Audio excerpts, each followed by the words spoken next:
ආදරණීය දවසක් යාළුවනේ ඔයාලා හැමෝටම. ඔන්න ඉතින් මම අදත් ආවා ඔයාලා එක්ක මගේ සතුට බෙදාගන්න. බොහොම නිස්කලංක රාත්‍රියක මම මේ සූදානම් ඉන්නේ මගේ රාත්‍රී ආහාරය රස බලන්න.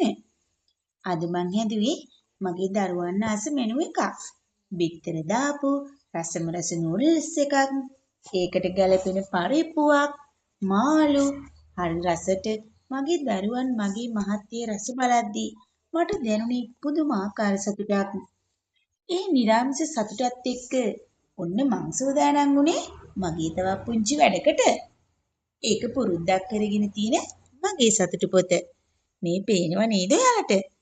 ඒක තමයි මං අද වුණු සියලුම දේට මං හදවතින්ම ස්තුතිවන්ත වෙනවා. අපිට ලැබුණේ දුක වෙන්න පුළුවන්, සතුට වෙන්න පුළුවන්. දුක අමතක කරලා සතුටුණු පොඩි දෙයක් අපේ ජීවිතයේ සැහැල්ලු බවට, මනස නිදහස් බවට පත් වෙනවා. නිස්කලංක පරිසරයක සීතල සුළඟක් හමන මේ රාත්‍රියේ ඒ අපූර්ව අත්දැකීම් විඳිමින් මම මගේ සතුට පොත හදවතින්ම ලියනවා. කාලයක් තිබුණා මටත් හැමදේම දුකයි කියලා හිතුණා. ඒ වුණාට ඒයින් මිදිලා මේම අපේ ජීවිත ලස්සන කරගන්න අපට පුළුවන්. ඒක තමයි මගේ හැරවුම් ලක්ෂ්‍යය. ඔයාලත් මේ දේ කරලම දන්නේ. ඔයාලටත් ඒකේ වෙනස දැනේවි. ධනාත්මක බවින් පිරුණු මනසක ඇදෙන සිතුවිලි යහපත්, තරහව, ක්‍රෝධය, වෛරය, හිතේ නොසන්සුන්කම ඇති කරලා අපේ ජීවිත අපේ මනස අවුල් කරගන්නවට වඩා මේ දේ කරලා ඔයාගේ හිත සනස ගන්න බලන්නකෝ. ඔයාට හිතේ මම කිව්ව දේ හරි කියලා. ඔයාගේ හිතටත් දැනුණම මට කමෙන්ට් එකක් දාගෙන යන්නකෝ. ජීවිතයේ සොඳුරු බව සතුට තියෙන්නේ අපි හිතන චූටි දෙයින්. හිතට සහනයක් ගන්න. එකිනෙක එතකොට ඔයාට පුළුවන් වෙයි ඔයාගේ හිතට සහනයක් ගන්න, සැහැල්ලු බවක් ඇති කරගන්න. එහෙනම් යාළුවනේ අදට මම ගිහින් එන්නම්. මං ඔයාලත් එක්ක මේ බෙදාගත්තේ මගේ සතුට පොතේ එක් පිටුවක් විතරයි. ආදරණීය දවසක් යාළුවනේ ඔයාලා හැමෝටම. ඔන්න ඉතින් මං අදත් ආවා ඔයාලා එක්ක මගේ සතුට බෙදාගන්න. බොහොම නිස්කලංක රාත්‍රියක මම මේ සූදානම් ඉන්නේ මගේ රාත්‍රී ආහාරය රස බලන්න. අද මං හැදුවේ මගේ දරුවන් ආස මෙනු එකක්.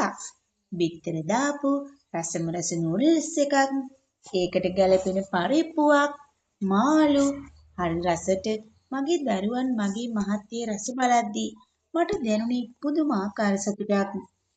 ඒ නිරාමිෂ සතුටත් එක්ක ඔන්න මං සූදානම් වුණේ මගේ තවත් පුංචි වැඩකට. ඒක පුරුද්දක් කරගෙන තියෙන මගේ සතුට පොත. මේ පේනව නේද ඔයාලට?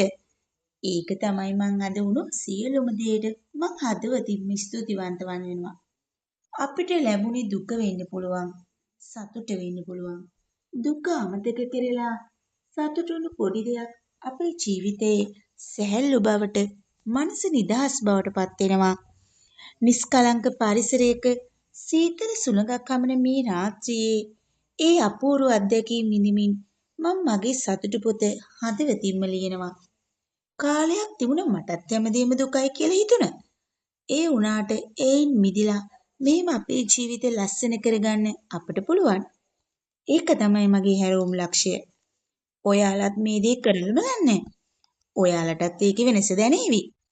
ධනාත්මක බවින් පිරුණු මනසක ඇදෙන සිතුවිලි යහපත්, තරහව, ක්‍රෝධය, වෛරය, හිතේ නොසන්සුන්කම ඇති කරලා අපේ ජීවිත අපේ මනස අවුල් කරගන්නවට වඩා මේ දේ කරලා ඔයාගේ හිත සනස ගන්න බලන්නකෝ.